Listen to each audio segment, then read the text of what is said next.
Teenagers, they need foster homes too.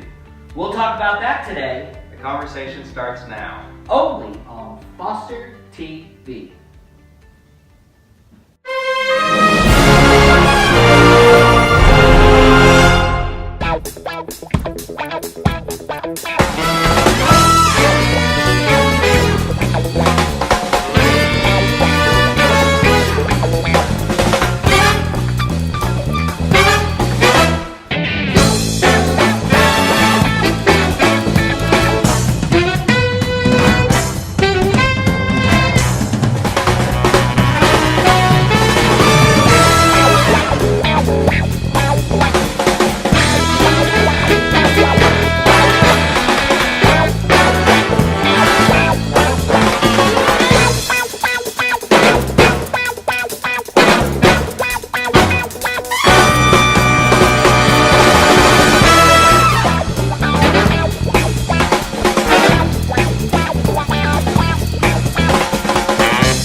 It's Wednesday, the middle of the week.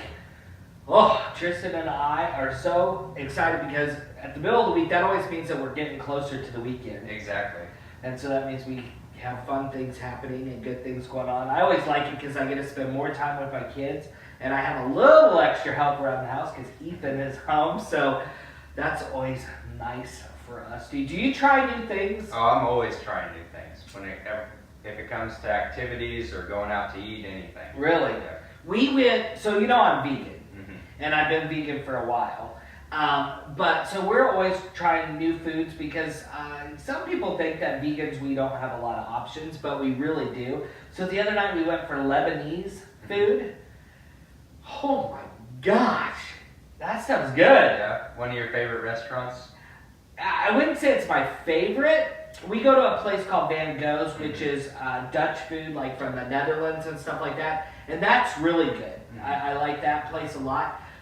But Lebanese food is good. I'm thinking I might want to take a trip to Lebanon and try some of it, and the guy is, of course, Lebanese, that makes it, and really good stuff. Yeah. I've noticed that there's actually a lot more vegan restaurants around this area than I ever even imagined. Yeah, and you would think us being in the Midwest that there wouldn't be a lot of vegan opportunities, but there are quite a few choices here in Springfield, and we really like that. They did this one thing, I had spicy potatoes, but then it also had some grape leaves, and it had hummus inside that was cooked. Oh, I love hummus. And the hummus, the way it was cooked and the way it was done and whatever else he put in there, it was almost like a cheese. It was almost kind of that cheesy thing, and it was really good. I really enjoyed it. So today we are talking about really a national emergency. So much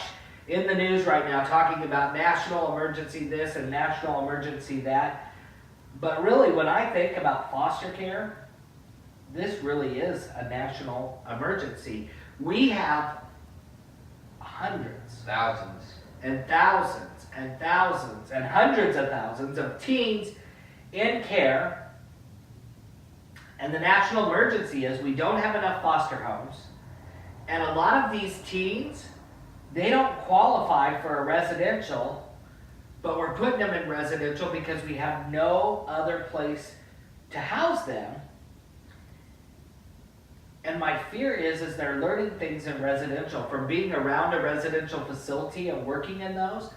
My fear is they're learning things that they didn't know before they came. Right. You see what I'm saying? Yeah. And the chances of a kid that's been in residential for a long period of time being incarcerated almost will make you sick. It's awful. And so today we're talking about we need foster homes for teenagers. And I don't think that it's as much of a nightmare as some people think. There's a lot of really good teens out there. We're going to start the conversation when we come back right after this.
Did you know that when Ethan and I started this foster journey, all we were going to take was preteen through teenager. And we wanted the ones that really the families wouldn't take because they were too hard to handle. That's really what we told our worker we wanted, is those kids. And they have brought so much joy to our life. And there's times they can be challenging. Well, it's surprising to even hear you say that that's the age group that you wanted. Most people are wanting the babies and wanting to hold the new babies and everything. The most popular is like newborn to I think 6 or 7. Mm-hmm. The least popular, the hardest to place, is probably like the 8-year-olds on up to teenagers. And as they get older, they're harder and harder to place. But, so a few things to keep in mind. One, if you take in pre-K or preteens and teens, you still have the final say if they come to live with you. And you can see as much as you want on their file. It's your right to know if they're coming to live with you, what their history's been. So just because you're taking in a teen doesn't automatically mean that you're going to have massive behaviors and that kind of stuff. There's a lot of really good teens out there that just need a really good home. Just need a family to be in. Yeah. And we've taken a few teens that have had like 0 behaviors.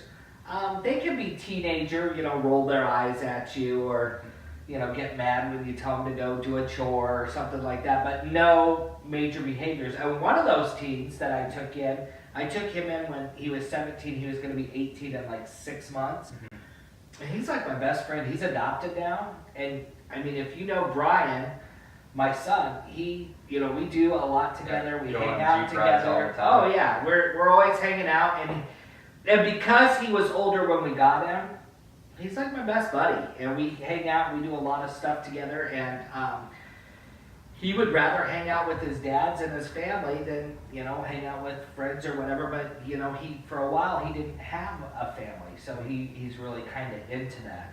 So just because you're considering taking in a teen doesn't mean that it's doom and gloom. There's a lot of good things that come. I have much more positive, exciting, love stories that come from my teens than I do the bad stuff. You see what I'm saying? Yeah, oh yeah. The pros and the cons really outweigh that. Mm-hmm. One thing about the older teens that you can do too, that is a really cool service, is they call it, it's kind of like independent living, but they live with you. So that means you're teaching them how to budget. You're teaching them how to manage money. You're teaching them how to get a job. You're teaching them basically how to live on their own. And your state should be paying you extra money to do that. But that's kind of fun. I mean, that's kind of a cool, because then when you put them out on their way and you watch them kind of go fly, it's like, and wow. Accomplishment after accomplishment. Yeah, and they're paying their rent, and they're getting the, advancements in their job, and they're getting their raises, and they're doing all this cool stuff. It's like, oh wow, we taught him how to do that, or we taught her how to do that. Mm-hmm. And so that can be really rewarding too. So, our teens, what do you think? As far as your teens, I think that just having them around the house helps the whole family as far as doing chores or maybe taking care of the younger kids. You definitely don't want to force them onto everything, but they do help out around the house. Yeah, we allow them to be kids, but we definitely give them responsibility.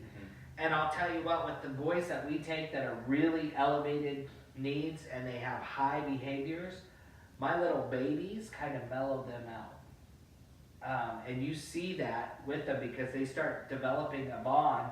And when they scream and yell, and then my little baby starts crying, they stop and think, oh man, I really caused that.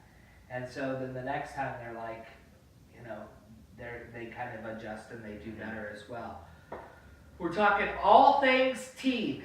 It is a national emergency, I'm telling you. And we're going to talk more right after this.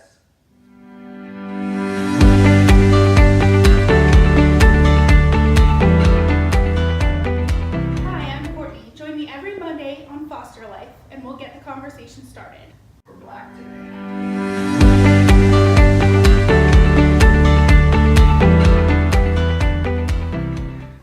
Welcome back to Foster Life. We're talking all things teens today. And man, we need foster homes. And those It doesn't even take much to qualify either. No. It's just over 21, you don't even have to have your own home. Right. Basically, I mean, as long as you pass a background check, Yep. you can start fostering kids.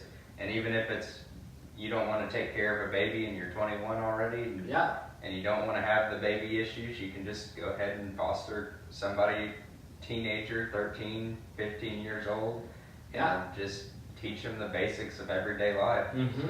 If you're 21 or older and you can take care of yourself, and you rent a property, it doesn't matter if it's an apartment, a house, a trailer, whatever, and you have room for them, you could take a teen in. And I think about how many people are going to school like to be a youth pastor, or how many people are going to school to be a high school teacher, or how many people are going to school to work at the gym. All of those types of professions, man, you're a great candidate to foster a teenager. Right, you're already learning the basics of how to take care of a child that age. So. And I'm going to tell you, if you're single, it's probably going to be a little bit easier because they want that one-on-one attention. And so it's probably actually going to be easier on you if you took in one teenager. You're not having to take in 10 of them like No. some people do, just one. And it's another good way to supplement your income. I mean, it really is. I mean, they call it a reimbursement, and yes, there is so much stuff that they need. But also, I mean, they pretty much cover themselves when they're that age, and there's so much to offer. The other kinds of family I think of is like a young couple who maybe they're going to wait and have their kids for a while. But again, they have a real calling to work with kids, and they work well with that preteen, teenager. or they just enjoy age. finances. They want to just have somebody there to teach and learn how to live life. If you're a good teacher with finances, or you manage money well, you would be a prime candidate to have a foster teen. And I think what people don't always understand, Tristan, is I think in most people's minds, they think if I foster, I have to be like Rob and Ethan. I have to take lots of kids. And that's not true. You know, if we had 1,000 people today call their local office and say, hey, I'm willing to take in a teenager and I want to start my training and get it done, that's 1,000 kids right there across the United States that are no longer in residential care or some other kind of care, that are in a foster home that has a good background. You see what I'm saying? Yeah, and eventually, I mean, they have one, but they love that one so much, you may even wind up adopting so many more. And you know, But you don't know. you only have to start with one. Right. We had Robert a long time before we took another kid. One, Robert was really difficult. I mean, he has severe RAD. And so he, he had a lot of issues. We were new at this. We didn't know anything. E and I's background is not in this at all. You know, both of us didn't go to school for that. So we did one for a long time, and we were cool with that. But then we realized, hey, we'd like to take in a younger one. So we took in a younger one, and then we took in a couple more teens, and we kind of grew our family, but we did it in steps. And there's a lot of people out there that only foster 1 or 2 kids, and they're cool with that, but they're still making a difference. And that's the cool thing. I mean, if you're willing to make a difference, that's really cool. When we come back, we're going to talk about being judgmental and all of that stuff. Because when you're with teens, that's definitely something you don't want to do. And we don't want to judge them or whatever, but we want to support them, love them, care for them, and help them to grow into fine young adults. And we'll talk about that when we come back here on Foster Life.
Teenagers today, preteens, and teens on up. Well, we just got breaking news. This just in. Yeah, in our studio today, Courtney is actually backstage here, and she's in the studio, and we were talking to her about what we're talking about on the show today. And there's a program called TLA, Transitional Living Assistance. Transitional Living Assistant. So that's where a college kid doesn't have to go through all the foster parenting classes, but they go through a little bit of training, they go through the background check, and if you have an extra bedroom, you can have a child, a teenager, come into your place, they live with you, they pay you rent, and then you help them budget the rest of the money that they have for that month, and help them extend that and teach them. They have to have a job in order to do this, the child that comes and stays with you. So what a great program that is not residential. And also, like, if you're a college student, what a great mentor, because if they see that you're doing college and they're living with you, I would guess there's Just go right on into college. Yeah, I would guess there would be a better chance that they would want to go to college. And that's our goal, is to have that extended education program. So TLA, you can look that up online and learn more about transitional living assistance and how you could be involved in that. So see, if we had 1,000 college students that did that, that's another 1,000 teens that are not in residential facilities, that are in more of a home facility. And what a good... And they're learning the whole time they're there too. That's kind of like the Big Sisters, Big Brothers program, but It like does make me think on of turbo. Right. You know, it's like the extended version. And what a cool opportunity for them to be involved with that as well. So we're talking teenagers today. And I know you guys are saying, well, there's got to be pros and there's got to be cons. And yes, there are. There's definitely pros and cons to having young people out there. I think if you're really considering taking a teenager in, the most important thing that me and Ethan have learned is you cannot be judgmental. I mean, you can't. Because these kids, even our little kids, they all come with baggage. They all come with a background, right? And so some of them might have a drug addiction problem. Some of them might have alcohol issues. Some of them might self-harm. Some of them might have sexuality things. Some of them might, be transgender. So if you're going to do that, you really have to come into this with an open mind. That doesn't mean you have to agree Not at all. or support. No. But you're not going to be very effective if you come in and they're dealing with some issues and you say, well, we're going to get you involved in our church and they'll change it and they're going to heal you. That's probably not going to help real well. No. It's probably going to go south pretty quick. But you can offer those programs and put those programs in and help them in a really good way without them really feeling like they're being... Yeah, when it comes to church, there's some families that will just say, hey, you need to go to this with us, but then there's others who are more welcome, or are welcoming into Right. it and say, hey, you're welcome to come with us to this. I think it might help you, but I mean, we aren't going to say it's going to. We're just Right. going to welcome you in, and if you like it, then you can keep coming with us. Yeah, he and I kind of do it this way. Our family goes to church on Sunday, and we do that as a family. However, if you want to be involved in other programs in the church, that's up to you. But on Sunday mornings, we go to church as a family. And then that's it. And so you have to kind of lay that out how you want to do that. For the counseling, some of them have been counseled to death. And so I kind of work with the teenager and the worker, and I'll say, sometimes I say to the worker, he just went through 8 months of really intense counseling. Can we take a couple of months break, and then we'll get back into it, and that type of thing. But again, working with the kids. Some kids really love counseling, and they think that it really helps.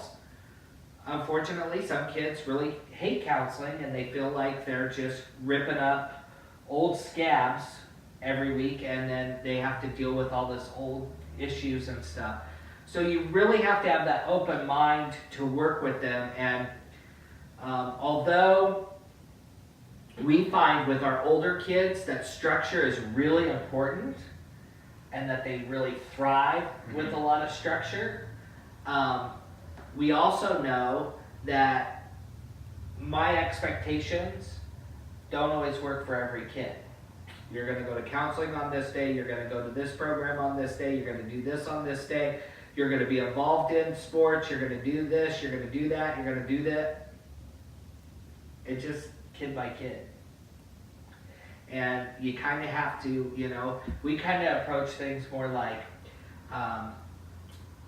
we would really like you to be involved in extracurricular activities at school, and there's a lot that your school can offer, but you need to maybe find something or try to find something that you would like to get involved in. And then when they come home, they say that they want to be a part of chess club, just because you don't like chess, because I hate chess. You don't say, why don't you want to be involved in chess club? You say, cool, you're going to be involved in chess club? What does that mean? Is there tournaments that we get to go to? How can we support you in this? How can we be a part of this? And to be open-minded in that way. Well, like I said before, all kids are different. You're going to want to make sure to just sit back and look and see what they enjoy first before you actually take control and try to set a set schedule. Yep. And I think where you're going to be successful with your teenagers is if you offer suggestions, not requirements. Right. And there's some things they're required to do. They can't smoke cigarettes at your house. You can't suggest that they don't smoke cigarettes at your house. But also you can't say you're going to play football. No. Would you like to play football? That's an option. I think you'd be really good at it. I was watching how you were playing catch the other day, and I think that might be something you might be interested in. So really knowing how to talk to them and present things, because when you really think about it, everybody watching, go back to your teenage days, you wanted to feel like an adult. Well, if we can help them kind of feel like an adult and still parent them, more power to us, right? All right, we're talking teenagers today. There is a national emergency. Teenagers need homes. And if you're thinking about it, it doesn't ever hurt just to call Family Services in your area. Find out what you would need to do to take in a teenager. We'll explore more when we come back.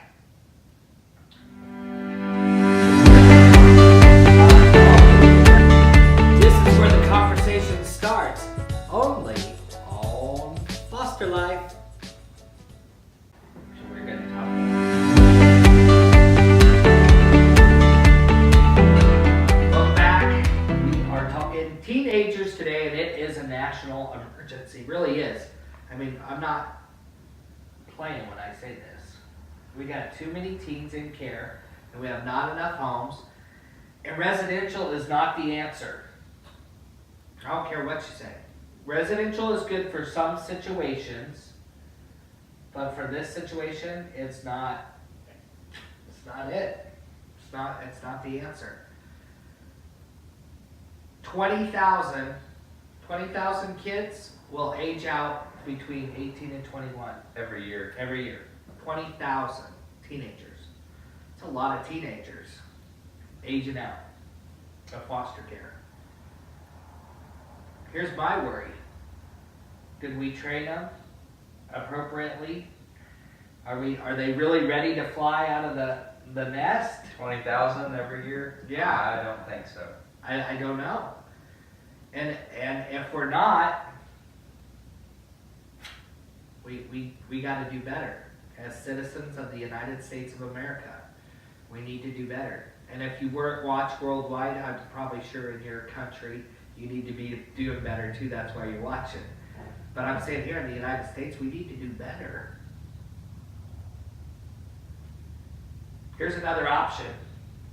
Some of you love babies, and some of you love to mentor and teach. Take a pregnant girl in, a pregnant teenager. Wouldn't that be something? You get to mentor the mom, and you get to help take care of the baby, and you get to teach the mom how to take care of the baby. Not only that, it's helping the family out. Yeah. And what if that mom really takes off, and it's because of you, and you're teaching, and you can when you go through, or if you're a current foster parent, talk to your worker. How can I do this?